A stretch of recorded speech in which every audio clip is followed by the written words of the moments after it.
Good morning students, I am Dr. Priyanka Bhalerao and welcome to my YouTube channel Royal Educational Services।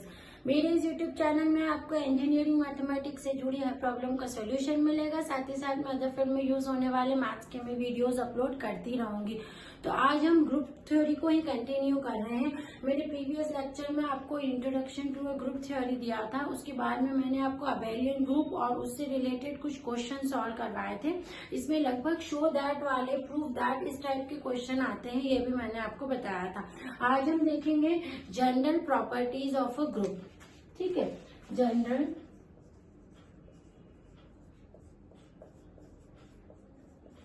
Properties of a group. जो group theory अभी हम कर रहे हैं ना, उसकी कुछ अपनी प्रॉपर्टीज होती है। ठीक है, तो वही प्रॉपर्टीज है। एक्चुअली ये जो प्रॉपर्टी है ये थ्योरम्स के फॉर्म में होती है, छोटी छोटी थ्योरम्स होती है और ये प्रूफ करने को इंडिविजुअल भी आती है। ये ऐसी तो बहुत कम आती है कि proof state and proof the general properties of a group, इस टाइप का क्वेश्चन तो बहुत कम आता है। इसमें जो प्रॉपर्टीज है उनको थ्योरम के फॉर्म में इसमें करना होता है। जैसे कि हमारी फर्स्ट थ्योरम है, इसके अंदर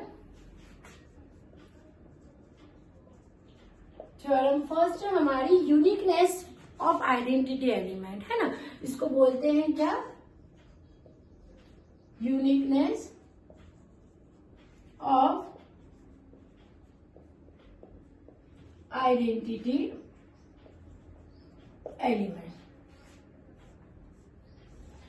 जैसे कि नाम से समझ में आ रहा है कि ग्रुप में जो आइडेंटिटी एलिमेंट होता है ना, वो यूनिक होती है। तो ये उसकी सबसे फर्स्ट प्रॉपर्टी है, यूनिकनेस ऑफ आइडेंटिटी एलिमेंट। अब हमें क्या करना है, इसको प्रूफ करना है। हमको पता तो है कि वो क्या होता है, यूनिक होता है, पर वो कैसे यूनिक होता है ये हमको प्रूफ करना है। आएगा कैसा इसमें? द आइडेंटिटी एलिमेंट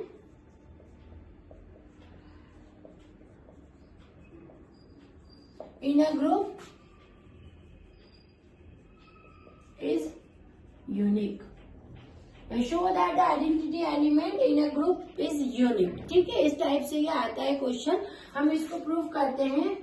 प्रूफ, अब हमें यूनिक प्रूफ करना है इसको, है ना। अब हम क्या लेके चलेंगे इसके अंदर? हम कॉन्ट्रडिक्शन लेके चलेंगे। जनरली थ्योरम्स जब हम प्रूफ करते हैं ना, आपने थ्योरम्स प्रूफ करिए तो आप कैसे करते हैं प्रूफ? आप कुछ उल्टा लेके चलते हैं और फिर वो सीधा आपका प्रूफ हो जाता है। यहाँ पर भी अपन क्या करेंगे, कॉन्ट्रडिक्शन लेके चलेंगे कि नहीं, जो आइडेंटिटी एलिमेंट वो यूनिक नहीं है। वो कैसे है? दो आइडेंटिटी एलिमेंट, एक नहीं है। आप दो लेके चलोगे और नीचे प्रूफ कर दोगे कि ये तो एक ही है ना। तो वही चीज मैं लेके चल रही हूँ। लेट E and E1 भी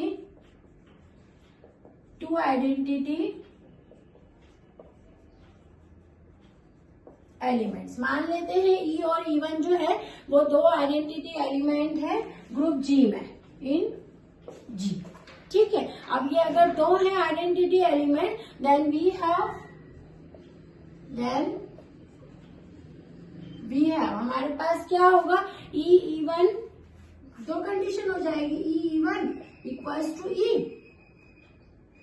ठीक है, E1 equals to E1 when E is identity element, है ना। और दूसरी कौन सी कंडीशन होगी हमारे पास में? And E1 equals to E when E1 is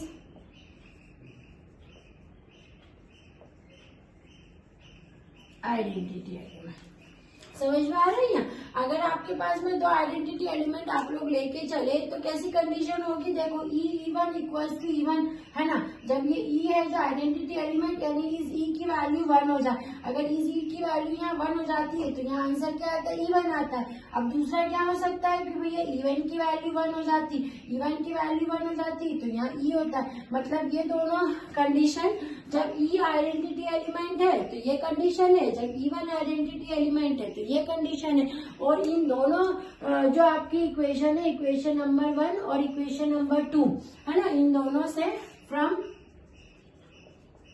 equation 1 and equation 2 we have इन दोनों इक्वेशन से हमको क्या मिल रहा है कि ये वाला भाग जो है हमारा इक्वल है ना। We have e even equals to e even, है ना।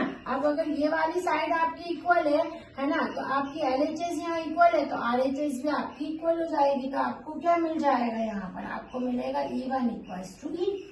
फ्रॉम इक्वेशन 1 एंड 2 से अपना ये वाला साइड तो इक्वल बता ही रहा है ये, और अगर ये वाला साइड इक्वल है तो ये वाला साइड भी इक्वल होगा। मतलब आपका जो आइडेंटिटी एलिमेंट है आपने लेके चले थे ई और E1 दो आइडेंटिटी एलिमेंट, वो अपना अजम्पशन कैसा है, रॉन्ग है। ई और E1 जो है वो एक ही है, यानी ग्रुप में जो आइडेंटिटी एलिमेंट होता है वो कैसा होता है, यूनिक होता है। ठीक है, तो आपको यहाँ लिखना पड़ेगा therefore we have only one identity element,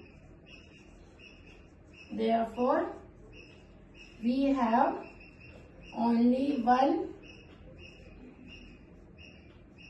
identity element in G। तो ये फर्स्ट प्रॉपर्टी थी हमारी ग्रुप की, uniqueness of identity element. Question या थ्योरम इस टाइप से आती है कि to show that the identity element in a group is unique, और लेके चलना है कॉन्ट्रडिक्शन की यूनिक नहीं है, दो है। और जब आप दो लेके चलेंगे तो आपको यहाँ ऑटोमेटिक आपको दिख जाएगा कि ये वाली साइड इक्वल है, नहीं है आइडेंटिटी एलिमेंट तो कैसे हैं, एक ही है। मतलब ग्रुप में कितने भी आइडेंटिटी एलिमेंट ऐसे नहीं होता है, उसका एक ही आइडेंटिटी एलिमेंट होता है, उसकी यूनिकनेस रहती है। तो ये इसकी फर्स्ट प्रॉपर्टी है। अब इसकी दूसरी जो प्रॉपर्टी है हमारी, यानी जो इसकी सेकेंड थ्योरम है, इसकी थ्योरम 2 बोल दें, या फिर सेकेंड प्रॉपर्टी है जो हमारी ग्रुप की, वो है uniqueness of inverse. Uniqueness of inverse मतलब नाम से ही क्लियर है कि जो इनवर्स एलिमेंट होता है आपके ग्रुप में वो कैसा होता है, वो यूनिक होता है। The inverse of every element of a group is unique. To show that या to prove that inverse of every element of a group G is unique, है ना। मतलब याद ये रखना है दिमाग में कि ग्रुप का आइडेंटिटी एलिमेंट हो या इनवर्स हो वो यूनिक ही होता है। ठीक है, तो उसकी ये दो थ्योरम है to prove that inverse of every element of a group G is a unique. तो इसके लिए हम मान के चलेंगे let every element of a group G, एक एलिमेंट लेके चलते हैं, इसको हम प्रूव करते हैं। Proof let a b any element of group G and अब एलिमेंट आपने ले लिया है तो उसके अंदर क्या है, इनवर्स है। इनवर्स की बात चल रही है तो उसका आइडेंटिटी एलिमेंट भी आपको शो करना पड़ेगा। Let E be identity element of group G. ठीक है, आपने एक एलिमेंट नॉर्मल एलिमेंट ले लिया, उसका ए बिलोंग्स टू जी है, और एक आइडेंटिटी एलिमेंट ले लिया, ई जो है आइडेंटिटी एलिमेंट है ये। अब अगेन यहाँ पर हम क्या करेंगे, कॉन्ट्रडिक्शन लेके चलेंगे। जब भी आपको यूनिकनेस प्रूव करनी है ना किसी भी थ्योरम में, तो उसका कॉन्ट्रडिक्शन लेके चल दो कि नहीं ये यूनिक नहीं है, वहां तो दो इनवर्स है। तो मैं लेके चल रही हूँ let B and C be two inverse of group G, है ना। बी और सी जो है वो ग्रुप जी के आपके दो इनवर्स है। ठीक है, देन अब हम और कंडीशन लगा देते हैं। इनवर्स है ना ये, तो b dot A equals to क्या होगा, ई, क्योंकि ये तो इसका इनवर्स है ना। If B is inverse of A, यहाँ मेंशन कर देंगे, if B is the inverse of A. ठीक है, अगर ये इसका इनवर्स है तो 1 ही आता है ना। और दूसरी कंडीशन कौन सी आपके लिखेगी, सी इंटू, इसको ऐसे लिख दो तो आपको क्लियर होगा, E equals to A dot B, और यहाँ पर अपन क्या कर देंगे, B dot C dot A equals to C A equals to E equals to A सी।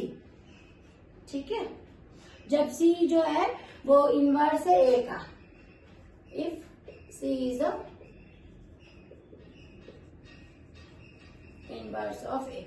जैसे वहां कंडीशन लगाई थी ना, वैसे यहीं पर कंडीशन लगानी है। बी एंड सी जो है आपके दो इनवर्स है, ये इनवर्स है और ये इनवर्स आप लेके चले, तो कंडीशन लगानी है B into A equals to E. अगर ये इनवर्स है ना तो ये कट जाएंगे, तो यहाँ वन ही आना है, वन यानी ई होता है, इक्वल्स टू ए बी, है ना। अब यदि बी इनवर्स है ए का, अब यदि सी इनवर्स ए का है तो ये वाली कंडीशन यहाँ पर सेटिस्फाई होगी। अब क्या है हमारे पास में,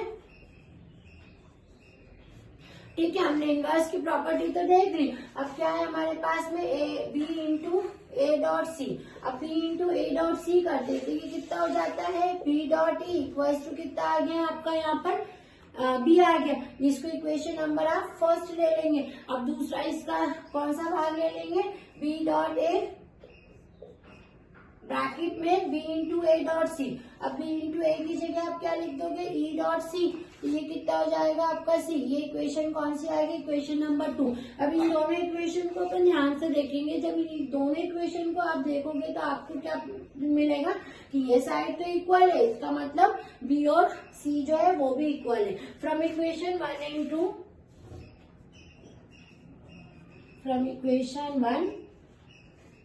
and 2 we have b equals to C. और बी और सी क्या है अपने इनवर्स है, यानी ये इनवर्स कैसे हैं, इक्वल है, ये दो नहीं है। मतलब ग्रुप में आपका जो इनवर्स रहता है वो कैसा होता है, यूनिक है।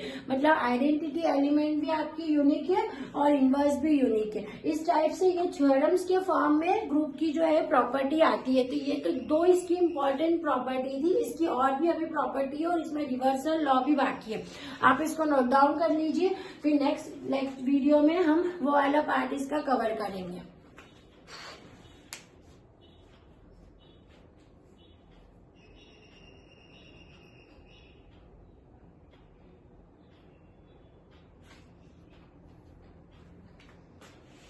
Thank you. ये वाले के साथ में, इन प्रॉपर्टी के साथ में ग्रुप की अभी और भी प्रॉपर्टीज जो है नेक्स्ट वीडियोस में आएंगी। Thank you.